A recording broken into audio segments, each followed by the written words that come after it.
So this lawnmower was completely submerged underwater. It was probably about, you're just swimming in water essentially. So I pulled the plug, cleaned off the plug. I'm gonna probably end up replacing this plug. As you can see, there's some pretty serious rust. I just pressure washed everything off. It was just covered in a bunch of garbage. So I'm gonna remove this. I'm gonna take, first I'm gonna use this Liqui Moly engine flush. Then I'm gonna use the B12 chem tool, and hopefully that works. I also have this BG quick clean for power steering I might use. But essentially what I'm gonna do is pour this in and then remove this cover and try to rotate the motor by hand. So I'm gonna try the B12 chem tool first.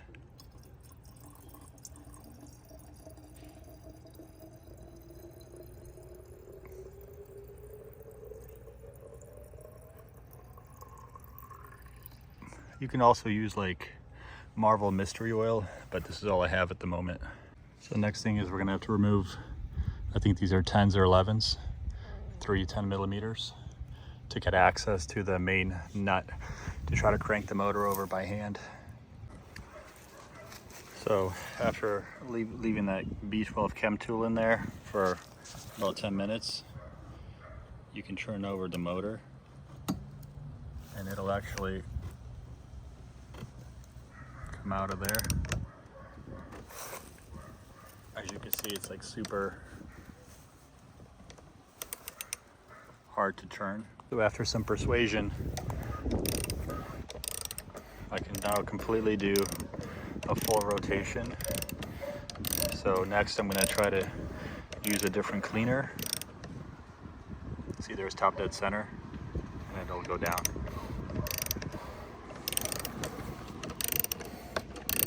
So next we're going to give this Liqui Moly engine flush for about 10 minutes a try. I know I should have a funnel, but I'm going to rush kind of.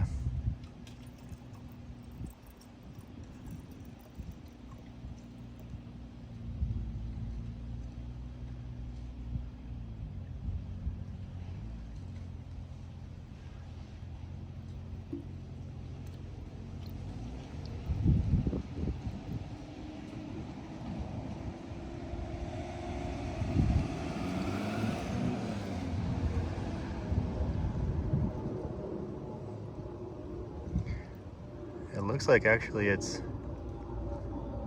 going into the crankcase.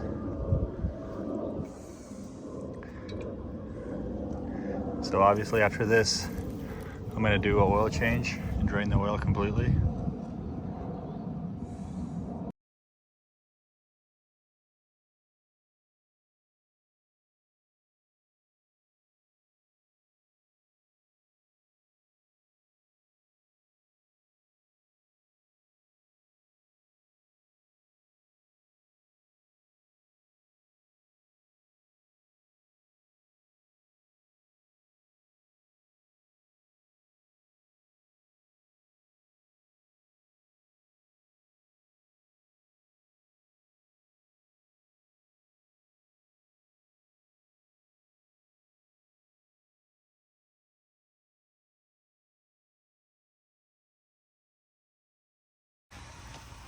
So what you'll see to happen here is, as I'm turning this, you're going to see all this engine flush come out, hopefully.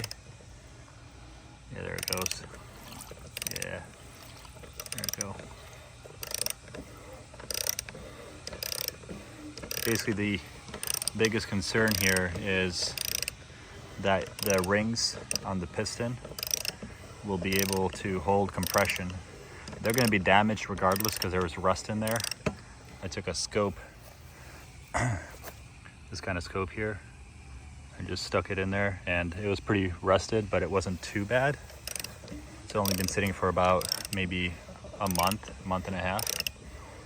So I'm hoping that at least there's going to be enough compression in the cylinder so that there's a chance for it to ignite the fuel. If you're doing this, you will get fluid coming out of the exhaust and here, obviously. So as you can see, it's coming out of here and here.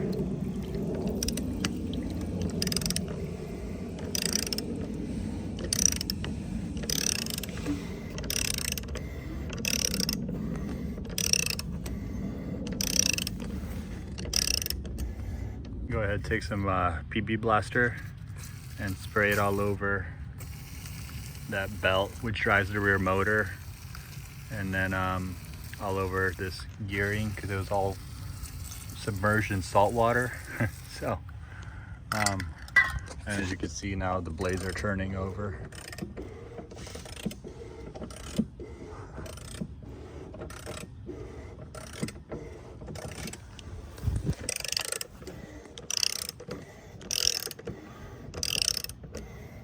Next, you're gonna want to take your carb cleaner and just soak that for a couple minutes, and then you're gonna pour that out.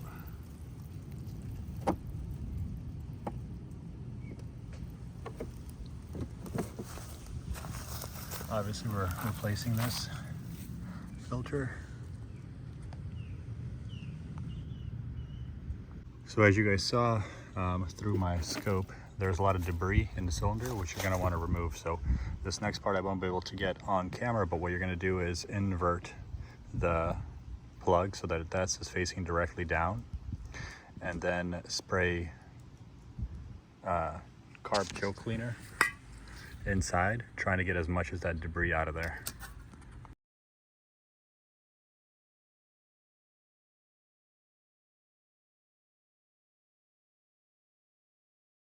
So next, guys, I'm going to take a shop vac and try to vacuum as much debris out of there as I can, as well as the carburetor.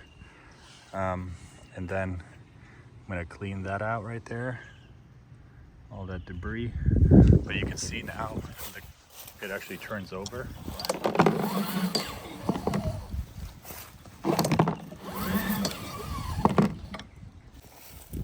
Next thing we're going to do is drain the oil. There should be a little bit of water that comes out as well.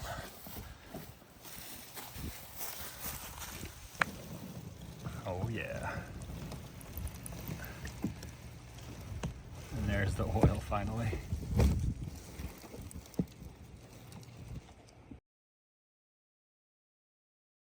What I ended up doing is filling it up with half a liter of engine oil to get as much of the water out of there as possible.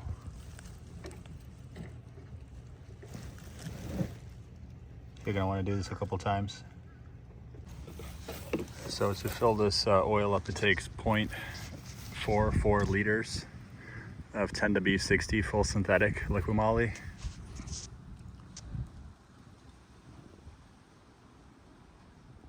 That's what we're going to do. And then we're going to put a new spark plug in and see if we can get this thing to have any kind of combustion. It's a long shot, but worth a try.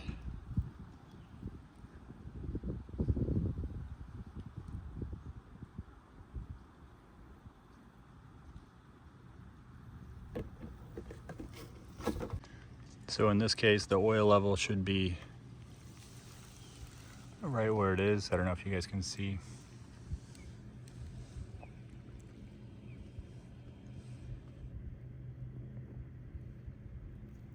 But it's a little over, which is fine. You just don't want it to be too far over. So as long as it's like right in this area, you should be okay. So there's our oil measurement. As you can see, it's a little bit above that checkered mark, but we should still be, should be fine. Next thing I want to do is drain all the fuel. As you can see, I drained the fuel and fill it up with 93 octane, brand new.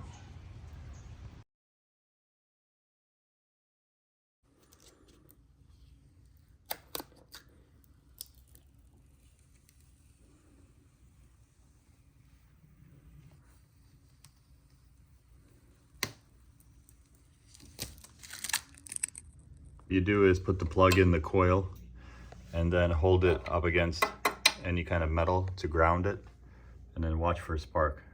All right, go ahead.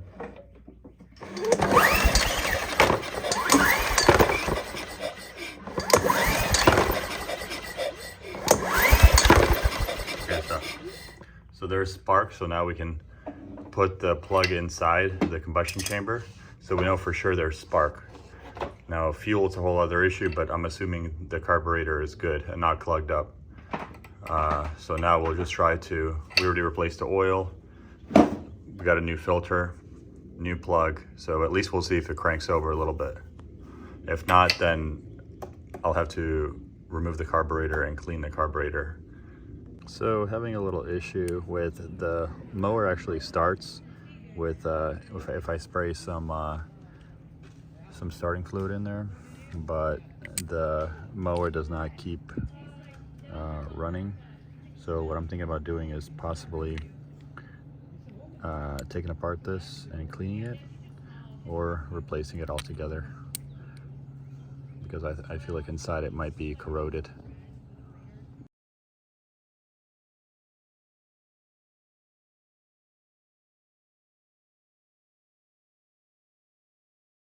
Okay, so unfortunately I'm gonna have to get one of these carburetors new, because I tried to clean it. So to clean it, you gotta take out, there's a long plug in there. It's like a bolt where the fuel siphons up. I wanted to clean all the jets and everything, but it's just completely corroded in there with salt, and I wasn't able to get it to turn. As you can see, there's a ton of salt damage, and the float is fine, but anyway, this is pretty much a dead carburetor, not worth it to rebuild. So I'm just gonna get a new one. They're $90 with the auto choke, like this one, and hopefully that solves it. All right, guys, so got the replacement carburetor. This is just a cheap knockoff. It was $17 from Amazon. It came with the gaskets, but the gaskets are really flimsy and cheap compared to the old one. It's nice and rigid, so I'm going to use the old one. And then it also comes with a spark plug, which is not an NKG, it's just some knockoff, a valve, and a new air filter. So this you can use, but I would not recommend using the plug, because I think the plug is yeah, it's like some Chinese no-name plug. I'm sure it'll work, but just keep it as a backup. Anyway, here's the old one, here's the new one. They're identical. There's no difference other than the finishing is a little bit better on the Keihin, I guess you could say, Keihin. But they have all the same functions. The auto choke, which is actually right here, and I'm sure it'll do just fine. But it also comes with a fuel line, but I'm not going to use that either. So I got one here. By the way, if you look in there, it's going to be your intake valve. So it's nice and clean. And all you do is literally just slide it on. Like that. Put your gasket on. I'm going to use the original gasket. Sure it'll be fine. And yep. So auto choke works on it. There's this. You'll have to connect your two lines. You got one tiny one, one big one. Actually, I got to do that before. And then that's it. 2 bolts with your spacers. Don't forget these little spacers. And then don't forget, when you put your filter back on, there's that line. What this does is, it's for emissions. So if you have any unburned fuel vapor, it tries to put it back into the combustion chamber right there. You see that little hole? This is how it sits. Fuel line gets connected here. Here's your little clip that gets, you have to slide it down. Gasket right here is going to be the throttle. So that's how it operates. And then eventually, once that wax expands, your auto choke will come on, hopefully, if it even works. And fuel valve, make sure you turn this on. And that's it. You put your 2 washers on first, then your box, and tighten everything down with the 10mm little bolts.